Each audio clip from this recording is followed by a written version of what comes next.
ஆண்டவராக இயேசுவின் நாமத்தில் தொலைக்காட்சி நேயர்களுக்கு அன்பின் வாழ்த்துக்கள். இது நீதிமொழிகள் புஸ்தகத்திலிருந்து 8ஆம் அதிகாரத்தில் நான் தொடர்ந்து பேசிக் கொண்டிருக்கிறேன். கடந்த சில நாட்களுக்கு முன்பாக ஒரு ஞானம் உள்ளவன் எப்படி இருப்பான் என்பதை குறித்து அநேக விளக்கங்களை நான் பேசியிருக்கிறேன். இந்த நாளிலே நான் பேச விரும்புகிற வார்த்தை என்னவென்றால், ஞானம் உள்ளவனிடத்துல தலைமைத்துவம் இருக்கும். A man of wisdom is a man of leader. அவன் வாழ்க்கையிலே ஒரு தலைமைத்துவத்துக்கு சொந்தக்காரனாக இருப்பான். நீதிமொழிகள் 30:19 அந்த வார்த்தை சொல்லுகிறது. அந்த வார்த்தை அந்த 30ஆம் அதிகாரம் முழுக்க முழுக்க சொல்லப்பட்டிருக்கிறது. அன்பானவர்களே, அவன் ஒரு தலைமைத்துவத்துக்கு சொந்தக்காரனாக இருப்பான். அது மட்டுமல்ல, ஒருவரும் எதிர்க்க கூடாத ஒரு நிலைக்குள்ளே கர்த்தர் கொண்டு வருவார். இந்த வாசிக்க நேரமில்லை. நீதிமொழிகள் 30ஆம் அதிகாரம் 19 31 வசனம் வரைக்கும் 31 வசனங்கள் வரைக்கும் the qualities of a leader. ஒரு தலைவனுக்கு ஞானம் உள்ளவன் ஒரு தலைவனாய் இருப்பான். எப்படி இருப்பானா? அன்பானுடைய எதிர்க்கக்கூடாத ஒரு மனிதனாய் கர்த்தரை மாற்றுவார். பாருங்க, ஞானம் எவ்வளவு வேலை செய்து. ஞானம் உங்களை தனித்தன்மை உள்ளவனாய் மாற்றுகிறது. எதிர்க்கக்கூடாத ஒரு மனிதனாய் உங்களை என்னை மாற்றுகிறது.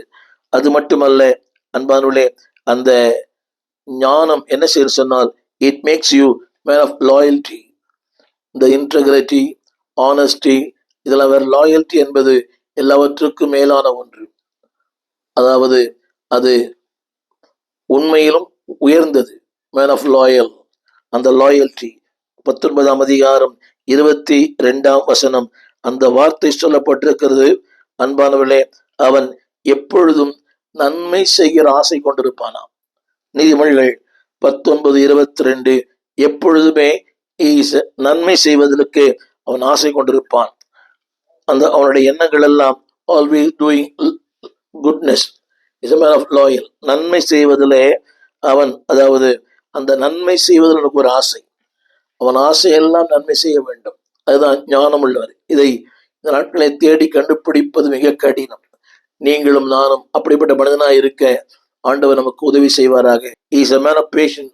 ஞானம் உள்ளவன் மிகுந்த பொறுமைசாலியா இருப்பாங்க. இன்றைக்கு பொறுமையை தேடி கண்டுபிடிக்க வேண்டியதா இருக்கிறது. எங்கு பார்த்தாலும் பொறுமை இல்லை. பேச்சிலே பொறுமை இல்லை, நிதானம் இல்லை, எதிலுமே ஒன்றும் இல்லை. ஆனால் திருமறை சொல்லுகிறது, அன்பானுள்ளே, ஞானம் உள்ளவர்கள் they are so எல்லாவற்றிலையும் பொறுமையுள்ள இருப்பார்கள். அந்த வசனம் சொல்லுகிறது, அன்பானுள்ளே, அவர்கள் நீடிய சாந்தம் உள்ளவர்களாய் இருப்பார்களாம். ஞானம் உள்ளவர்கள் நீடிய சாந்தம். அது மட்டுமல்ல, அவர் எப்பவுமே சண்டையை அமர்த்துகிறவர்கள். இன்றைக்கு சண்டையை கிளப்பிடுகிற மக்கள் தான் ஏராளம். குடும்பத்துல, திருச்சபையில, ஊழியத்துல நல்லா இருப்பார், அமைதியா இருப்பார், நல்லா ஊழியம் பண்றார். அவரை கிளப்பி விடுகிற ஒரு அடுத்த ஊழியர். விசுவாசி அமைதியா இருப்பார், சத்தியம் கேட்பார், ஒழுங்கா சபைக்கு வருவார், காணிக்கை கொடுப்பார். ஆனால் அவரை அவரை கிளப்பி விடுகிற வசனம் சொல்லுகிறது, அதாவது கோபக்காரன் சண்டை எழுப்புவான், ஞானம் இல்லா சண்டை எழுப்புவான், நீடிய சாந்தம் உள்ளவனோ சண்டையை அமர்த்துவான். என்னை கேட்டுக்கொண்டிருக்கிற அன்புதேவ பிள்ளையை, நீங்க எப்படி சண்டை அமர்த்துகிறவளா, இல்லை சண்டையை, அதாவது அதை நீங்கள் எண்ணெய் ஊத்துறவங்களா? கொஞ்சம் கேட்டு பாருங்க. வேதம் சொல்லுகிறது, சண்டை எழுப்புகிறவர்கள் ஞானமற்றவர்கள், சண்டை அமர்த்துகிறவர்கள் ஞானம் உள்ளவர்கள். குடும்பங்கள்ல பாருங்களேன், கணவன் மனைவி, மாமியார் மருமகள், அண்ணன் தம்பி, அந்த மனைவிமார்கள், அவருடைய முழு வேலையை எனக்கு இதுதான், சண்டை எழுப்புகிறது. சொல்லுவாங்க இல்லையா, வீடு வரத்துக்கு முன்னாலேயே பிரச்சனை ஆரம்பிக்குது, செருப்பை காட்டுறதுக்கு முன்னாலேயே செய்தி சொல்லுவது இல்லை. என்பாருடைய ஞானம் உள்ளவர்கள் எப்பவுமே சண்டையை அமர்த்துவார்கள். நீங்க இப்படி ஞானம் உள்ளவளா? சண்டை அமர்த்துகிறீங்களா? சண்டை எழுப்புறீங்களா? அது மட்டுமல்ல அன்பானுள்ளே, அடுத்த வார்த்தை, ஞானம் உள்ளவர்கள் என்றைக்குமே சமாதானத்தை விரும்புவார்கள், சமாதானத்தையே அவர்கள் பேசுவார்கள். They always speak the peace and also they promote the peace. அவங்க என்னைக்குமே சமாதானத்தை விரும்புவார்கள். அதுதான் ஞானம் உள்ளவர்கள் என்ற வார்த்தைக்கு அர்த்தம். They always for the peace. சமாதானத்தை விரும்புகிறவர்கள். இரண்டாவது, சமாதானத்தை அடுத்தவர்களுக்கு ப்ரொமோட் பண்றவங்க. நீதிமொழிகள் 16:7. ஞானம் உள்ளவருடைய வழிகள் என்னைக்குமே கர்த்தருக்கு பிரியமா இருக்குமா. அது மட்டுமல்ல, அவர்கள் சத்துருக்களும் அவளோடு சமாதானம் இருக்கும்படி செய்வார். ரொம்ப அதாவது ஞானம் உள்ளவர்கள் பொறுமையா இருப்பாங்க. பொறுமையா இருந்தாதான் ஞானம் என்ற வார்த்தைக்கு அர்த்தம். சொல்லலாம் நான் பொறுமையா இருக்கிறேன்னு, இல்ல, அந்த இந்த ஞானமும் பொறுமையும் என்னைக்குமே சேர்ந்து போகும். ஜஸ்ட் லைக் ட்வின்ஸ், ரெட்டு பிள்ளைகள் மாதிரி. ஞானம் இருந்தால் பொறுமை இருக்கும், பொறுமை இருந்தால் ஞானம் இருக்கும். அந்த வார்த்தை சொல்லப்பட்டிருக்கிறது. அவர்கள் கர்த்தருக்கு பிரியமா இருப்பார்கள், மாத்திரமல்ல அவருடைய சத்துருக்கள் கூட அவனோடு சமாதானம்படி, அதாவது will attract even their enemies, அவருடைய சத்துருக்களை கூட அவர் கவர்ச்சி கொள்வார்கள். அதுதான் வேதம் சொல்லுகிறது, அவர்கள் பலவான்களை பார்க்கிலும் நீடிய சாந்தம் உள்ளவர்கள். எப்படி சொன்னாலும் புரியும். நீடிய சாந்தம் உள்ளவர்கள் பலவான்கள். அவர் யார் என்றால், அதாவது பட்டணத்தை பிடிக்கிறவளை பார்க்கிலும் தன் மனதை அடக்குகிற உத்தமன் என்ற வார்த்தை வேதத்தில் இருக்கிறது. பட்டணத்தை பிடிப்பதை விட they are so patient, ரொம்ப பொறுமை. அது கடினம், நம்ம அது இருக்க முடியல. சம்பவங்கள், சூழ்நிலைகள் இதெல்லாம் இட் மேக்ஸ் us upset. அது நம்மை தலைகீழாக அப்படியே புரட்டி போடுகிறது. என்னை கேட்டுக்கொண்டிருக்க அன்புதேவ பிள்ளையே, என்னதான் சொன்னார், ஆதலால் என் பிள்ளைகளே ஞானத்தை கேளுங்கள். அந்த ஞானம் என்ன செய்யும் என்றால், அன்பானுடைய வாழ்க்கையில ஒரு பொறுமையை தரும், தலைமைத்துவத்தை தரும். அது மட்டுமல்ல, அவர் இந்த 16:7 they always promote the peace, அந்த சமாதானத்தை அடுத்தவர்களுக்கு செய்வார். அந்த வசனத்தை படிச்சுவா, சமாதானமாகும்படி செய்வார். யாரோட? சத்துருக்களோட. கொஞ்சம் நிதானமா கேட்டே புரியும். சத்துருக்களுக்கும் சமாதானத்தை கொண்டு போய் சேர்ப்பார்கள். they promote the peace even to the enemies. சத்துருக்களும் அப்படியானால் யோசித்து, ரொம்ப கஷ்டம் இல்லை? சத்துரு விழுவது தான் விரும்புகிறோம், அவங்க நொந்து போது விரும்புகிறோம், அவங்க வீழ்ச்சியை விரும்புகிறோம். ஆனா இங்கே சொல்லப்பட்ட ஞானம் உள்ளவன் சத்துருக்களின் சமாதானத்தை விரும்புவான். என்னை கேட்டுக்கொண்டிருக்கிற அன்புதேவ பிள்ளையே, இதான் ஞானத்தின் மேன்மை. அது மட்டுமல்ல, ஞானத்தின் மேன்மை என்னவென்றால், பேச்சிலே நீதி, செயலிலே நீதி, சொல்லிலே நீதி, எல்லா பார்வையில் நீதி. இன்றைக்கு நீதியற்ற உலகம். இந்த நாட்களிலே அநீதிதான் நீதின்னு சொல்லப்படுகிறது. நீதி அநீதியா பேசப்படுகிறது.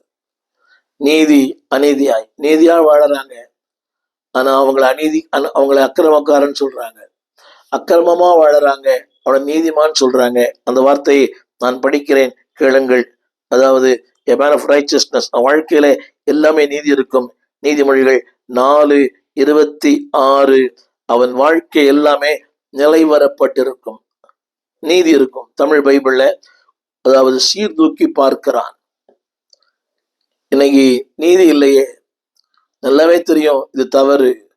ஆனா தவறுக்கு எத்தனை வாதங்கள், எத்தனை விவாதங்கள், எத்தனை அதற்கு இந்த பூமியில அதற்கு சாதகமா பேசுகிற மக்கள் ஏராளம். பையன் தப்பு பண்றான், போது கண்டிக்கிறார். ஆனா அதை தவறு என்று சொல்லுகிற உறவுகள், சொந்தங்கள்.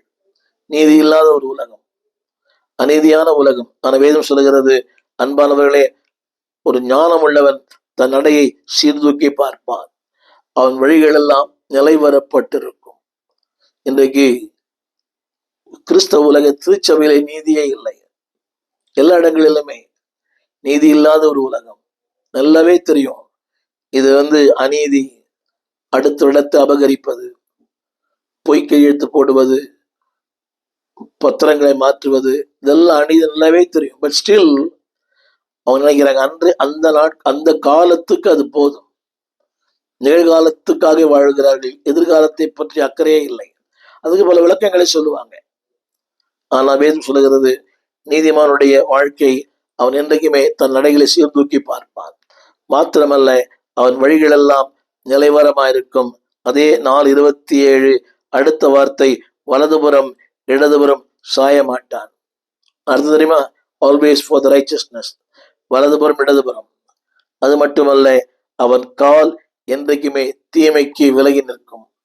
அப்படியானால் தீமைக்கு விலகி நிற்கும், சத்தியத்துக்கு நேராய் நடக்கும். இன்றைய கிறிஸ்தவ வாழ்க்கையிலே சத்தியத்துக்கு எதிராக தான் நடக்கிறாங்க. ஒரு போதர் கண்டிக்கிறார், உடனே அடுத்த ஒரு சபை ஆரம்பிக்கிறாங்க. அப்படிதானே? அவருக்கு சாதகமா ஒரு 10 பேர்.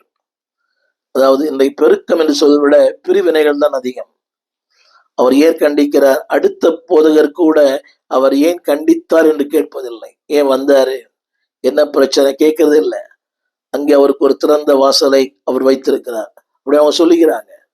இங்கே ரெசிஸ்டன்ட், அடுத்த இடத்துக்கு போன உடனே அசிஸ்டன்ட் இல்லை என்பார்களே. ஞானம் உள்ளவர்கள் என்றைக்குமே தன் கால்களை தீமைக்கு விலக்கி வாழ்வார்கள்.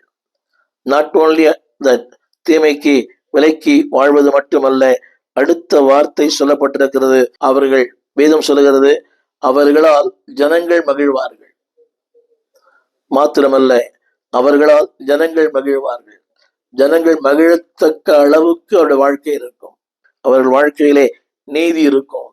நீதிமொழி புஸ்தகம் 11ஆம் அதிகாரம் 6ஆம் வசனம், ஞானம் உள்ளவன் சுய கட்டுப்பாடு உள்ள ஒரு மனிதனாய் இருப்பான். He will be a self-control man. இந்த அநேகருக்கு அது மிக குறைந்திருப்பது வருத்தமான ஒன்று. நன்றாய் ஜெபிக்கிறார்கள், வேதம் வாசிக்கிறார்கள், ஊழியம் செய்கிறார்கள், ஆனால் ஒரு சுய கட்டுப்பாடு என்பது ஒன்று இல்லை. பேச்சிலே இல்லை, அவருடைய ஆகாரத்தில் கூட இல்லை. இதை நாம் பல நிகழ்ச்சிகளிலே பார்க்கலாம். நன்றாய் வளர்ந்தவர்கள் தான், ஆனாலும் they don't have a self control. கோபம் அதிகமாய் வருகிறது. எதை பேச வேண்டும், எங்கு பேச வேண்டும், எப்படி பேச வேண்டும், யாரிடத்துல பேசுகிறோம், இது நமக்கு அது அது அடுத்ததா இல்லை நமக்கு அது தேவையா, இதெல்லாம் சிந்திப்பதில்லை. அதாவது சுய கட்டுப்பாடு இல்லாத மனிதர்கள் ஏராளம். இன்றைய வியாதிக்கு கூட பல காரணங்கள் உண்டு. சுய கட்டுப்பாடு இல்லாத ஒரு ஆகாரங்கள். இந்த காலையில் ஒரு தொலைபேசி அழைப்பு, ஒரு பெண்ணின் தகப்பனார், ரொம்ப வயது முதிர்ந்தவர், அதிகப்படியான இந்த மாமிச உணவுகள், நேற்றிரவு, இன்று காலையிலே மருத்துவமனை. என் அன்பான தேவ பிள்ளைகளே, ஞானம் உள்ளவன் சுய கட்டுப்பாடு இருப்பான், ஆகாரத்தில் இருப்பான், பேச்சில் இருப்பான். ஈவன் அவன் செலவு பண்ணுகிற அந்த அவனுடைய ஒவ்வொரு காரியங்களும் அவன் ஞானம் உள்ளவனாக இருப்பான். Even the expenditure. இன்னைக்கு அநேகருக்கு கடன் கடன் என்று சொல்லுகிற காரணம் என்னவென்றால், ஒரு சுய கட்டுப்பாடு இல்லை, ஞானம் இல்லை. இப்படி செய்கிறோமே, இதனால் ஒரு பின்விளைவு என்ன? ஆசைக்கு அளவே இல்லை. மலிவான விளம்பரங்களை பார்க்கிறது, வட்டி இல்லாத உங்களுக்கு பொருள், 0 இன்ட்ரெஸ்ட், இதெல்லாம் பார்க்கிறார்கள். இது உண்மையா பொய்யா என்பதை அவனால் அறிந்து கொள்ள முடியவில்லை. என்னை கேட்டுக்கொண்டிருக்கிற அன்பு தேவ பிள்ளையே, ஞானம் இருக்குமையானால் உங்கள் வாழ்க்கையிலே ஒரு சுய கட்டுப்பாடு இருக்கும். எல்லாவற்றிலையும், பேச்சில், நடையில், உடையில், உங்களுடைய உறவுகளில் கூட there will be a self control. அது இல்லாதிருப்பது வருத்தமானது. திருமறை சொல்கிறது, அறிவாளி தன் வார்த்தைகளை அடக்குகிறான், விவேகி குளிர்ந்த மனம் உள்ளவன். உன்னுடைய அர்த்தம் என்னவென்றால், அன்பானவர்களே, ஞானம் உள்ளவன் வார்த்தைகளை அடக்கி பேசுவான். இன்றைக்கு வார்த்தைகளை அடக்கி பேசுகிற மக்கள் மிக குறைவு. எனவேதான் உலகத்தில் சொல்லுகிறார்கள், தீயினால் சுட்ட பொன் ஆறுமே ஆறாதே, நாவினால் சுட்டவடு. அன்பானவர்களே, நீங்கள் பேசுகிற வார்த்தைகள் அடுத்தவர்களை எப்படி காயப்படுத்துகிற என்று சற்று பாருங்கள்.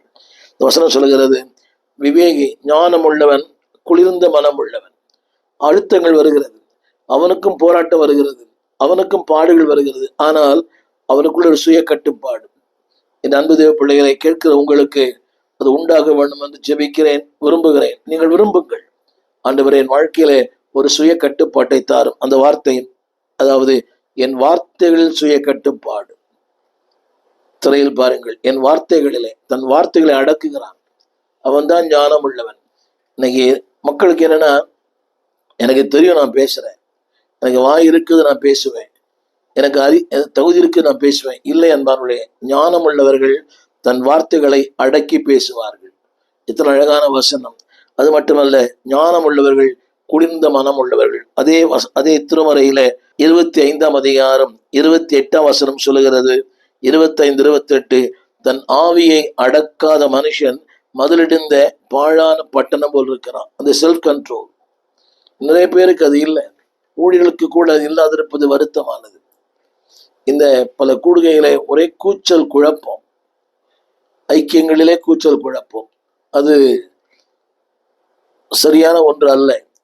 வேதம் சொல்லு, தன் ஆவி அடக்காதவன். அன்பானவர்களே, இந்த உலகம் எல்லாருமே தூற்றுகிறது, தூஷிக்கிறது, நிந்திக்கிறது, பரியாசம் பண்ணுகிறது.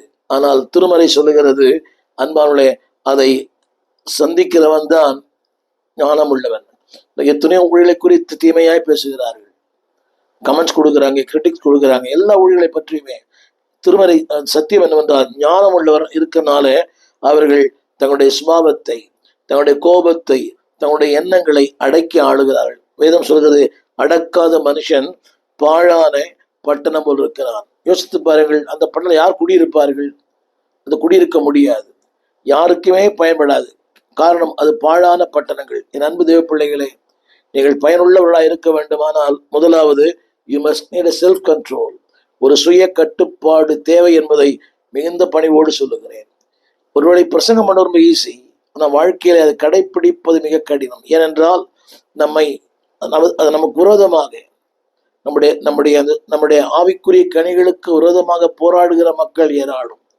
நம்மை சோதிக்க, நம்மை பரீட்சை பார்க்க சத்துரு, உறவுகள், உலகம், இதெல்லாம் நமக்கு விரோதமாய், என பக்தன் பாடினார், என எதிர்க்கும் சக்திகள் பல உண்டே.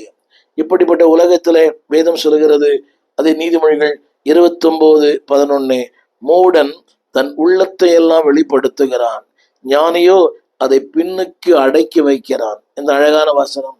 மூடன் தன் உள்ளதுல எல்லாம், உள்ளத்தை எல்லாம் வெளிப்படுத்தும். ஏதோ பேசணும். சில பேர் பாருங்க, சரவெடி மாதிரி, ஒரே அப்பதான் அந்நிய பாஷை பேசி ஆவில் நிரம்பி அப்பதான் ஜபத்தோடு எழுந்திருந்திருப்பாங்க.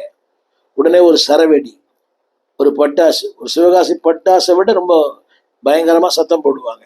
இது உண்மை. அந்த வசனம் சொல்கிறது, அதாவது தன் உள்ளத்தை எல்லாம் அது வெளிப்படுத்த வேண்டிய இடத்துல வெளிப்படுத்துங்க.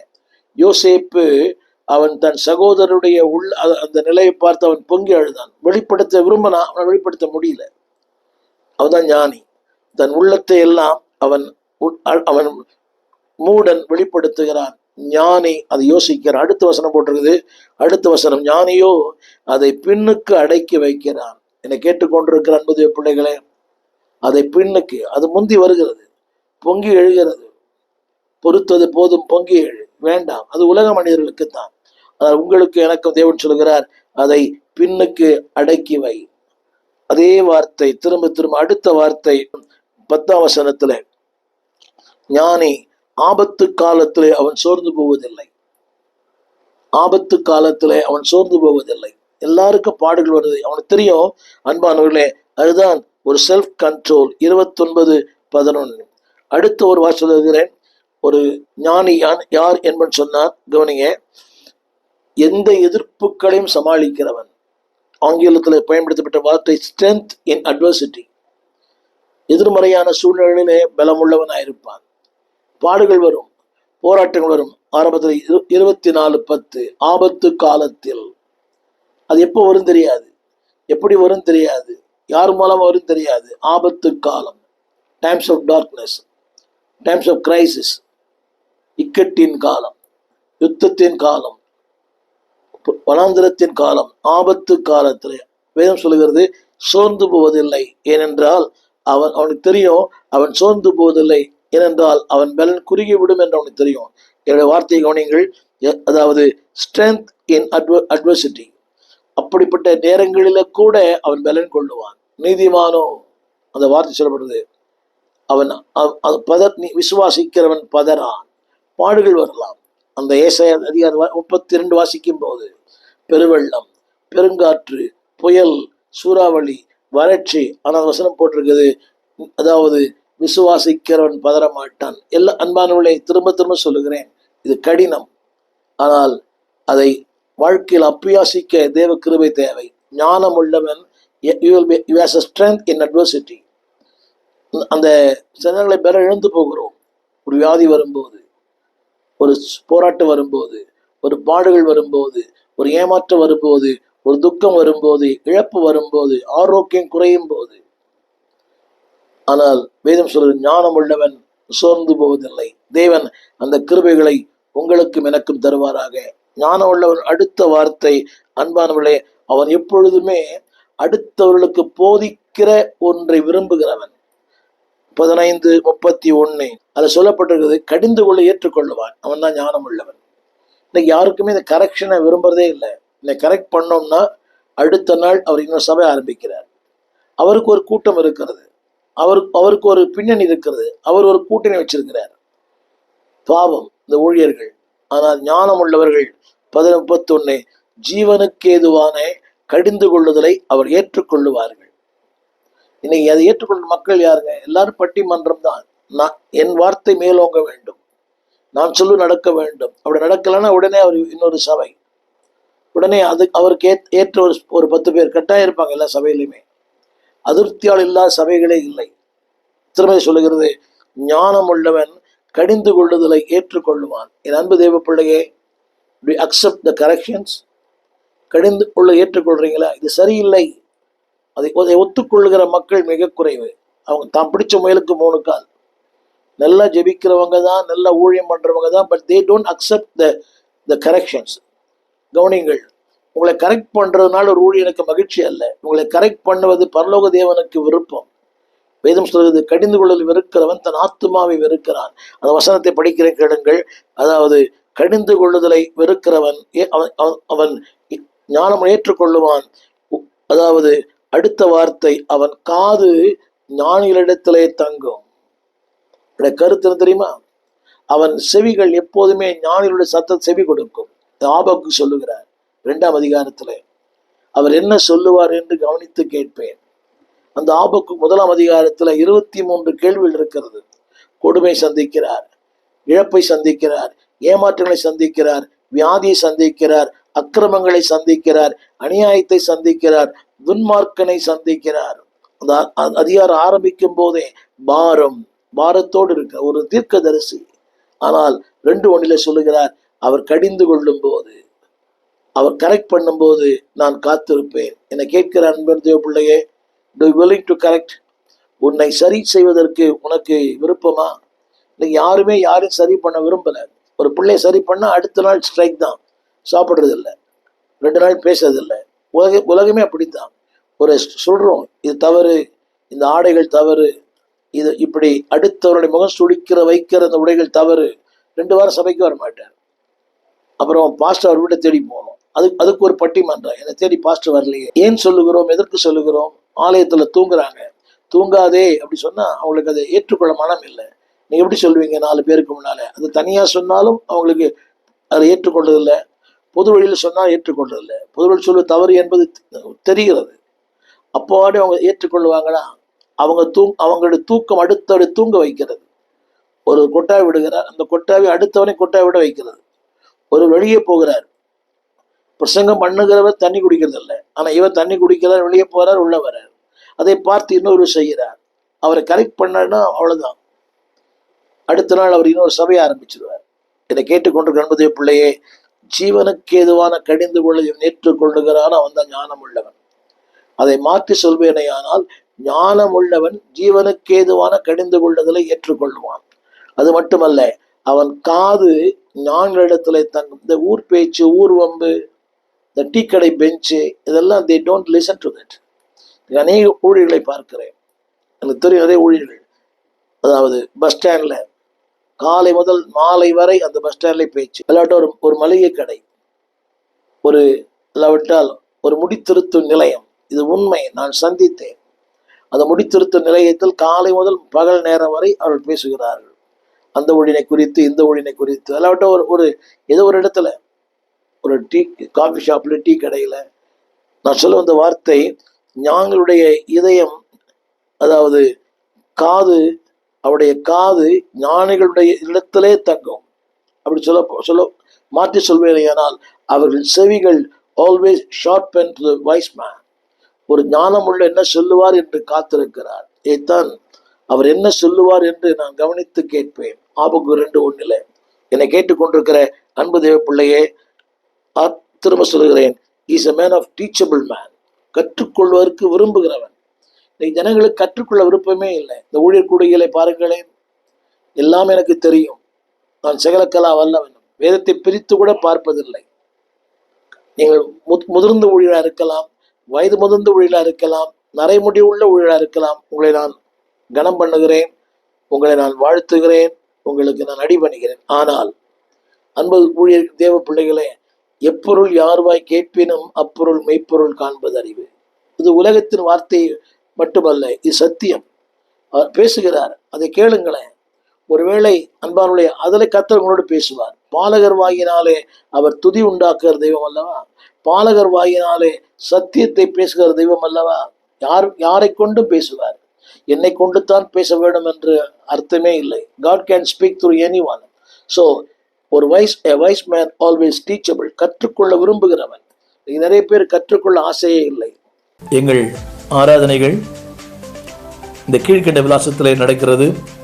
திறந்த வாசல் சபை, 65 பரமானந்த முதலை தெரு, 7 கிணறு, ஸ்டான்லி ஆஸ்பத்திரி சமீபம், பாரதியார் மகளிர் கலைக்கல்லூரிக்கு பக்கத்தில், ஸ்டான்லி ஹாஸ்பிட்டல் பக்கத்தில் திறந்த வாசல் சபை.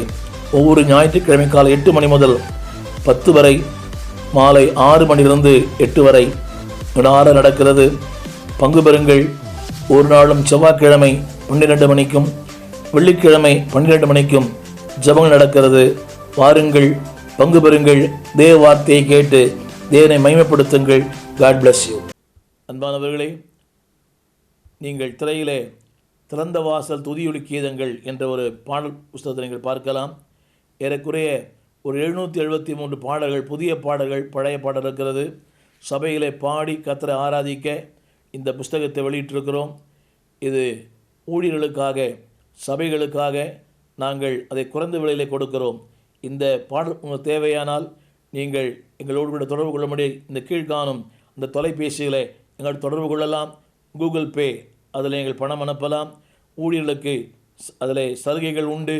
நீங்கள் மொத்தமாக வாங்கும்போது அதை நாங்கள் உங்களுக்கு சலுகை செய்வோம். நீங்கள் பாடி கர்த்தரை மையப்படுத்த அன்போடு கேட்டுக்கொள்கிறோம். இது ஏறக்குறைய ஒரு 50,000 பிரதிகள் வரைக்கும் வெளியிட்டிருக்கிறோம். திறந்த வாசல் துதியொலி கீதங்கள். தமிழ் பேசுகிற பல இடங்களிலே இந்த பாடல் பாடப்படுகிறது. பழைய புதிய பாடல்கள் எல்லாவற்றையும் தொகுத்து வெளியிட்டிருக்கிறோம். பாடி பரமனை மையப்படுத்துங்கள். God bless you. கர்த்தர் ஆசீர்வதிப்பாராக. என்னை விடுவிப்பில் நிச்சயமாய் உன்னல் நாமத்தை அறிந்ததனால் வைத்திருயர்ந்த அடைக்கலத்தில் உன்னல் நாஞ்சையாய் இருப்பதனால். கரங்களை தட்டி ஆராதிப்பு எண்ணத்தோடு. உன்னல் நாமத்தை அறிந்ததனால் வைத்திருயர்ந்த அடைக்கலத்தில் இயேசுவா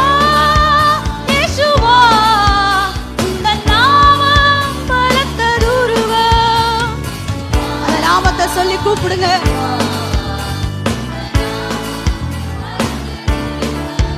நீதிமான் நான் ஓடுவேன், ஓடி அதற்குள் சுகம் காணுவேன்.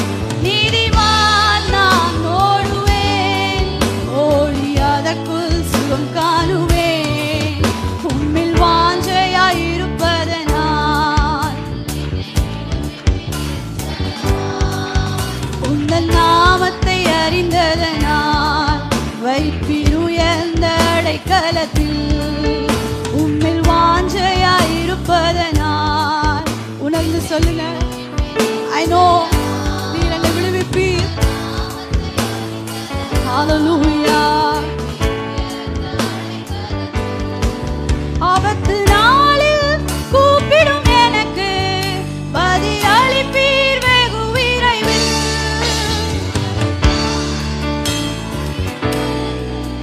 பதில் அளிப்பீர் வெகு விரைவில். என்னுடன் இருப்பீர், தப்புவிப்பீர், தலை நிமிர செய்திடுவீர். என்னுடன் இருப்பீர், தப்பு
Lord. Hallelujah. Thank you, Jesus. நீதிமான் நான் ஓடுவேன், ஓடி அதற்குள் சுகம் காணுவேன். நீதிமான் நான் ஓடி அதற்குள் சுகம் காணுவேன். எங்கள் விலாசம் போதகர் ஸ்டீஃபன் தேவகுமார், திறந்த வாசல் சபை, நம்பர் 65, பரமானந்த தெரு, 7 கிணறு, சென்னை 600001. தொடர்புக்கு 9841839287. மேலும் 044-183330. எங்கள் மின்னஞ்சல் stephenopendor@gmail.com. எங்கள் தேவ செய்திகளை யூடியூப் சேனலில் பார்த்து பயனடையுங்கள். தேவன் உங்களை ஆசீர்வதிப்பாராக.